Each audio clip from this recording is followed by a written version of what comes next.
Hi, I'm Cameron from Ultimate Floor Care, and today on this herringbone floor in front of us we're going to be putting Bona Craft Oil down. So in front of us I've got the small 400 ml sorry, tub which we're going to be using because we've only got a small area. It's a two component, so we're going to mix part A with part B, but we also have the larger 1.25 litre. Now the hardener in these are actually built into the lid, so what you need to do when you're mixing this large one together is in the top here there is a black rubber seal. So you just need to puncture that with a screwdriver or something sharp, and then what it does is the hardener comes from the top into the part A, and then the lid can be lifted and it can have a good mix. But because we've only got this small area, we're going to be using the 400 ml. We're going to mix part A with part B. Then we're going to go on to buffing it on. So we're going to use a red pad for this. We're going to use the red pad on our Bona Flexi Sander. For the edges, I'm going to take the middle of the pad out and buff in the oil. We're then going to leave it for around about 10-15 minutes just to dwell. And I'm going to go over just to remove the excess with our 100% cotton cloths. So let's get started. Let's oil this floor.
We've red padded the craft oil into the floor. Now we're going to give it about 10-15 minutes to dwell. There's still some excess on there, and what we're going to do after the 10-15 minutes is get that off with the cotton cloth.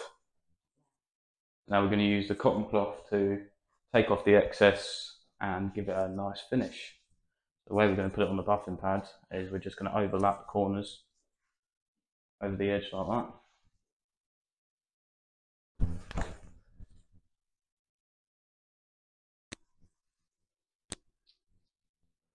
Put our buffing machine on. I've got the second one here, just so we can do the edges.